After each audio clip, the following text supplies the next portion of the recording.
Hi everyone, this is William from the Headphone Experience, and I'm here tonight with my first impressions video of the SPL Phonitor XE. In case you don't know, SPL stands for Sound Performance Lab, not sound pressure level, but anyway, they are from Germany, and this amp, I will try to give you a quick view of it here.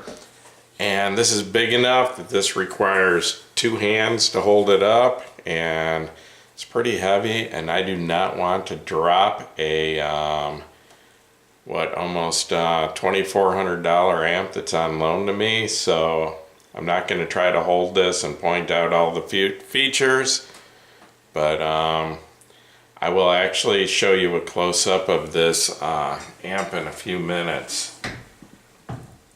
So anyway, the retail price of this amp is 2,099 euros. That adjusts to about, at today's exchange rate, $2,357.90. That is the way it sits without the optional built-in DAC, and with the built-in DAC the price is 2,799 euros, or $3,144.24 at today's exchange rate.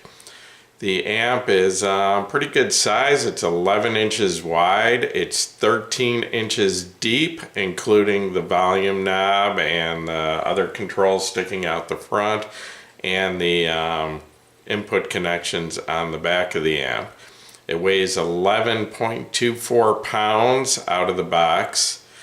The power ratings of this amp, according to SPL, it puts 2.7 watts per channel into 32 ohms, or 3.7 watts per channel into 120 ohms, and 2.0 watts into 600 ohms. So actually, this puts out a lot of power into higher impedance headphones.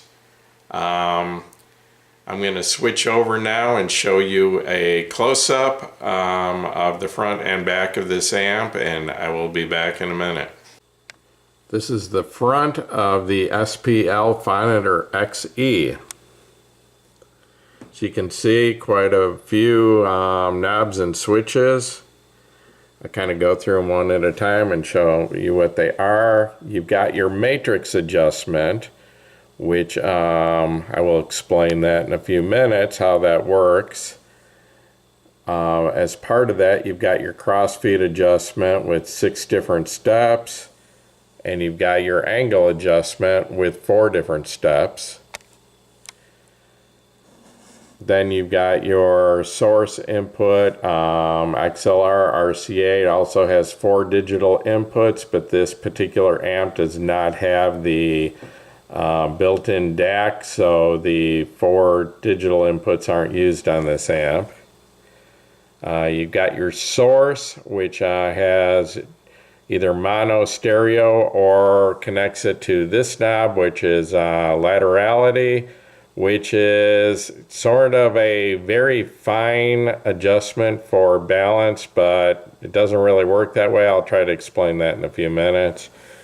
You've got a large, solid, smooth-feeling volume control with a light-up indicator, and this is attached to a motorized potentiometer, and that can be controlled with a remote control.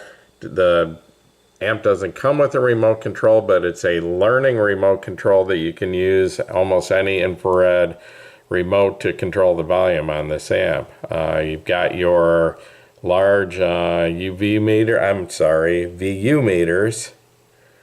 and they're not lit up right now for the same reason. The indicator on the volume indicator isn't lit up is because I do not have power hooked up to this amp right now.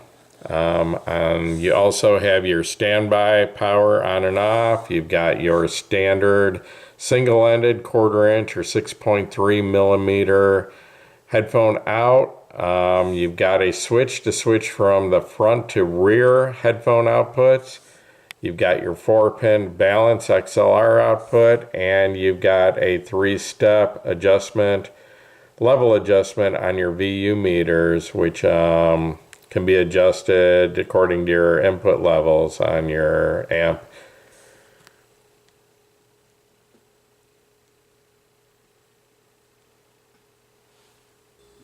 We're now looking at the rear of the Phonitor XE. You've got your AC input and your power on-off switch. You've got your switch for the learning mode on the remote, which will learn the signal from almost any infrared remote, I think, to control the volume up and down. This is a unique feature. You've got a balanced and single-ended headphone output on the rear of the amp. Then you've got your high-quality single-ended inputs and your balanced inputs. It also has room for digital inputs because this headphone amp has an option of having a built-in DAC.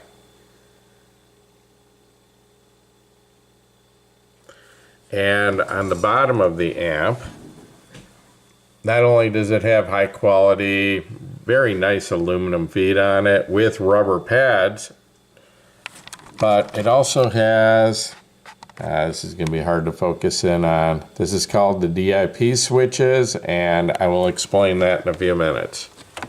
Okay, I want to point out that this amp is also available in either black, silver, or red. I personally think the red is pretty cool, and if I were going to buy this amp, that would probably be my first choice.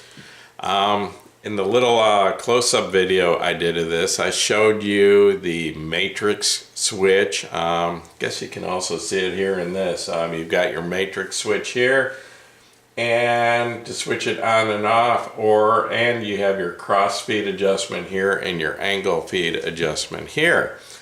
Okay, my understanding of what this matrix switch does is it is supposed to make the amp sound more like listening to speakers when you're listening to headphones. Because the idea, and the reason a lot of people don't like headphones or prefer speakers, is they just don't think that headphones sound natural.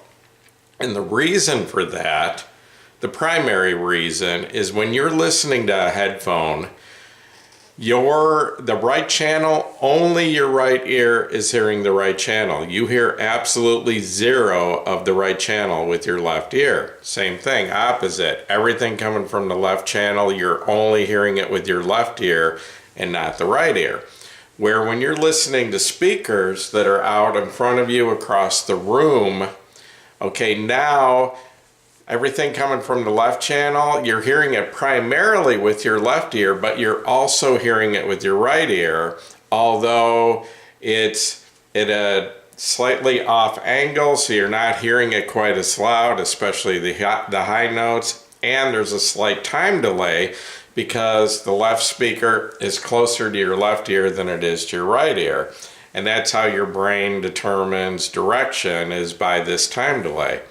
Okay, same thing, you know, the right speaker, your right ear is hearing it slightly ahead of your left ear and at a different angle where you're picking up the low frequencies better, you know, but the opposite ear isn't hearing the high frequencies the same as the closer ear that's at a better direction. And these all combine to create that, you know, sound stage that a set of speakers has. Okay, when you're listening to headphones, you don't get any of that. You don't get the crossover and hear both channels, and you don't get that time delay, which gives you the sense of direction the way you do with speakers. So the idea behind the matrix adjustment, and you can either turn it off and defeat it completely and just listen to the headphones the way you normally would, or you can turn it on And what it does is it has, first of all, a crossfeed, which sends part of the left channel signal to the right ear and part of the right channel signal to the left ear. And that is actually adjustable with your crossfeed adjustment that has 6 steps. So if you go all the way up to step 6, you're getting a large amount of the signal from the opposite ear to, the other, where you can set it to minimum and it's not as obvious, and it's not, you're not getting as much of the signal across. So it's adjustable in 6 different levels, how much of the signal you're getting across from the opposite channel. Then also you have, as you can see here, your angle adjustment, which has 4 different settings from 22 degrees to 55 degrees. And what that is doing is, the further apart the speakers are, the bigger difference there is in the time that it takes the signal to get to your closer ear or the further ear. So if the speakers are 22 degrees apart, there's not a lot of difference between that signal from the right channel reaching my right ear or reaching my left ear. But if they're further apart at the 55 degrees, now the left channel is way over here, so it's reaching my left ear quite a bit sooner than it's reaching my right ear.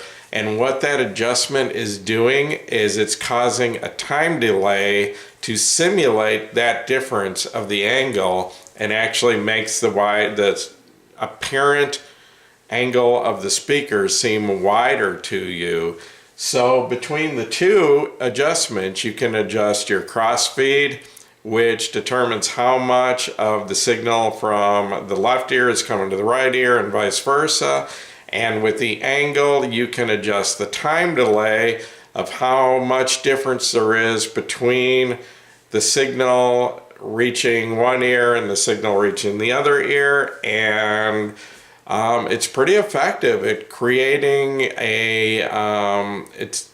it's just a different sound. And I've only had this headphone amp for about a week now, and I'll be honest, I haven't had a lot of time with it yet. I've got a full-time day job. I own and run a small lawn care business, and we've had a ton of rain the last few weeks, and I've been really busy, and that's why the delay. I've had this amp for 8 days now. Normally I put out a first impression video sooner, but because I've only had about an hour a day to spend with this, I wanted to put a little bit of time in it and see what it was doing. Mostly, this whole matrix thing, I wanted to see what it was all about. So anyway, yeah, it does change the sound. And basically, especially if you go to a higher level of the crossfeed and a wider angle, well, the angle doesn't matter so much. What it does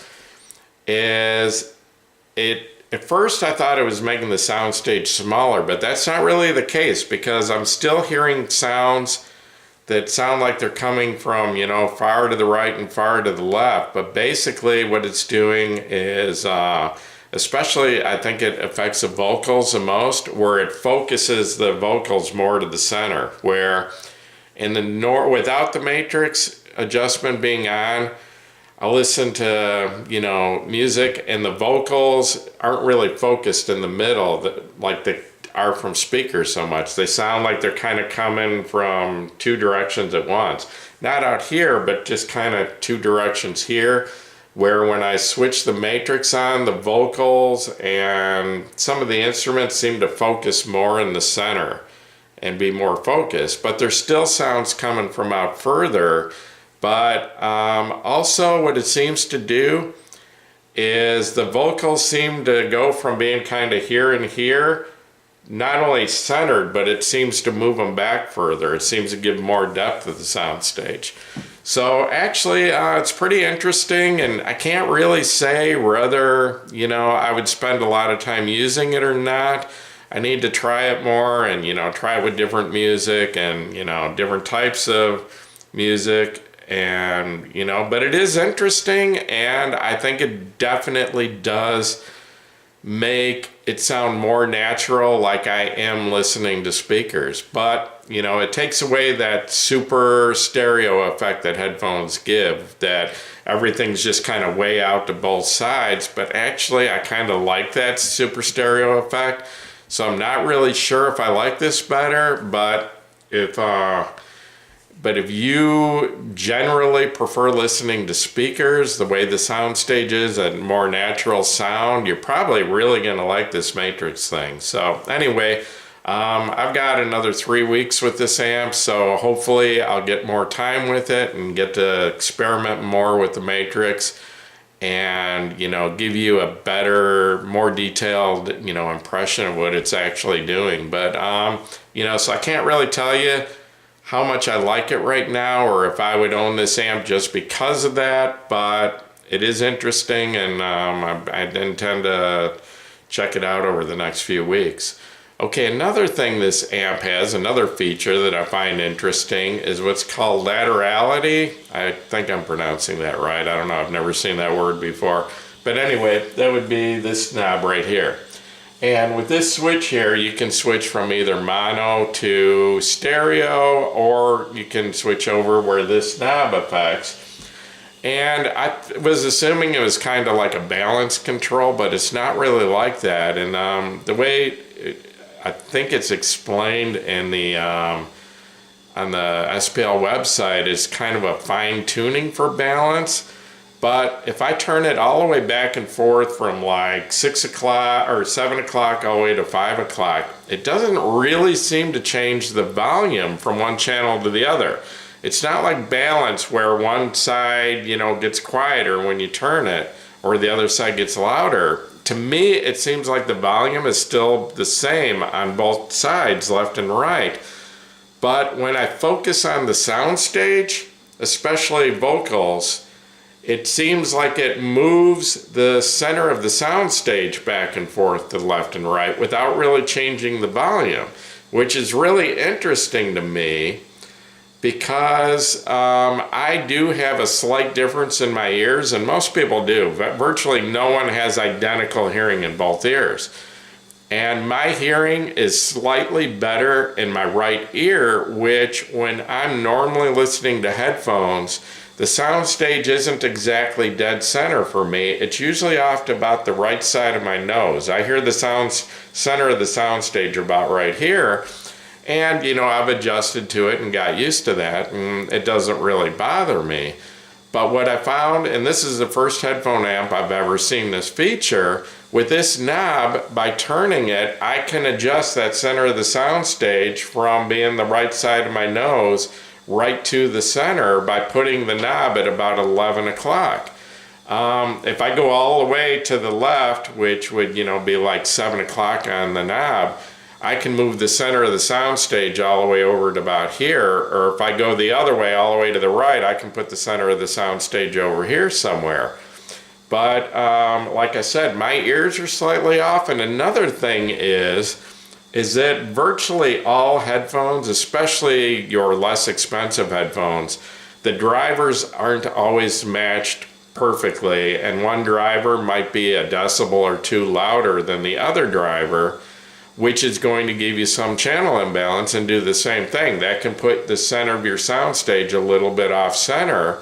So even if your ears are exactly the same, if you have a set of headphones that the channel balance is off slightly, where the soundstage is off just a little either way, you can use that adjustment and put the soundstage dead center. And like I said, I don't notice a change in volume, so I don't know how exactly that works. It's not just making, you know, one channel quieter to move the whole thing, you know. It just seems like the center of the soundstage, mostly the vocals or any instruments that are right in the middle, it just seems to move those back and forth slightly where you can put them right in the middle. And I think that's a very cool feature that I've never seen before. So anyway, another thing this amp has is on the bottom of it, there's a couple switches that are called DIP switches. One, if you turn it on, it boosts the headphone level 22 decibels, which I thought was pretty extreme and didn't see a reason for that, but I'll tell you in a second why it actually is a good thing. The other adjusts the sensitivity of the single-ended input up by 10 decibels. So if you hook up your single-ended input to this amp and your levels are too low, you're running out of volume knob, you can switch that and boost the input of the sensitivity, but that only works on single-ended input, and I'm using the balanced input from my benchmark DAC 1. So anyway, when I first started using this amp, when I first took it up, and like I said, I'm using balanced inputs, I was running out of volume knob. When even with efficient headphones like say the Grado SR80E, the very efficient Meza 99 Classic, or the Kennerton Valley, which are all efficient, normally most headphone amps, I'm in like the 8 o'clock to 9 o'clock range on the volume knob with those headphones, and I was up more like more like 11 to 12 o'clock with those headphones. Okay, then when I plugged in the Hi-Fi Man HE560, which is a hard to drive headphone, the hardest I have of the headphones I have right now, using the balanced output, I was at like 2 or 3 o'clock, but using the single-ended output, which theoretically should be 1/4 the wattage, I was up like about 4 o'clock, 5 o'clock, and I was running out of volume knob and didn't feel like this amp was putting out enough power. So what I did is I flipped the thing over the bottom, and the switch number 1, which boosts the headphone output by 22 decibels, I switched that on, and I was real careful at first. I thought 22 decibels was extreme, but what it did is it put my volume level right where it should be. So now with the efficient headphones, I'm back at like 8 or 9 o'clock, and with the harder to drive headphones, I'm up more like, about 11 o'clock. So now I've got plenty of range on the volume, and I'm not running out of volume knobs, so that worked out great for me. The outputs on my balanced outputs on my DAC 1 are adjustable, but I didn't want to mess with those because they worked. The output levels seemed to be fine with my Audio GD Master 9, which is my reference amp. So I didn't want to mess with them. So this DIP adjustments on the bottom made it very easy to adjust this to work with my benchmark DAC. The volume knob on this is a motorized, I believe it's an Alps potentiometer. The amp does not come with its own remote control, but it is a learning, learning remote on it. So there's a button on the back that I showed you in the close-up, and basically what you have to do is just any infrared remote. I tried it with the remote that came with my Cambridge Audio CD player, which has a volume control on it that I don't use with the CD player because it's sort of a universal remote made by Cambridge Audio that controls their receivers and integrated amps, things like that. So anyway, what you do is you just, there's a process that tells you in the instruction manual how to do it. Basically, you hold the button, pick whatever buttons you want on your remote and do it, and it picks up the signal, and the light on the volume knob flashes like 3 times and it sets. Okay, I did it. It worked out fine, except I had one problem, and it's working backwards. The up button on my volume is lowering the volume, and the down button is raising the volume. But I watched, there's a short video on SPL's website, and I think that was my problem and not the amp. I think I did it backwards. So I think you're supposed to set the volume down first and then the volume up. I'm not sure. But anyway, I think I did it backwards, so it's working backwards right now. But before I do my final, my full review on this, I'll make sure I'm getting that right. And because, like I said, I'm sure the problem was the way I set it up and not the amp. But it's very cool that I can use my CD remote to adjust the volume on this. This amp does not have a preamp out. It's only a headphone amp, and but SPL does make the Phonitor X, which is a very similar amp and does have the preamp out. So if you need a headphone amp with a preamp out, the Phonitor X is an option. Okay, getting into the sound of this amp, my first impressions are the sound is just crystal clear. The clarity, the resolution, the detail are, I mean, second to none. I mean, they're absolutely excellent. The tone balance I would consider absolutely dead neutral, you know, just completely flat, no emphasis anywhere. The soundstage is large, the soundstage is layered, and the separation between instruments, everything is in its own place and nothing blurs together. The vocals, the different instruments are all separate and distinct. So to be honest, comparing it to the other amps I've heard, it's very similar to the sound of my Audio GD Master 9. And to be honest with you, with the little bit of time I've got on this amp, I probably couldn't tell the difference in a blind test.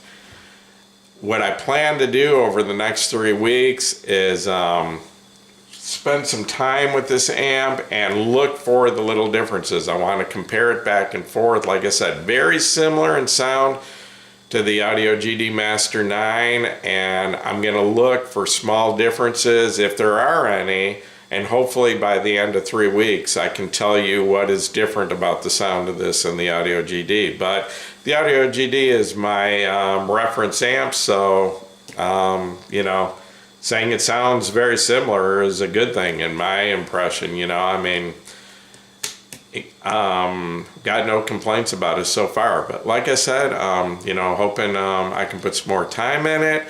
So far this has been very versatile, and it seems to work with any headphone I throw at it.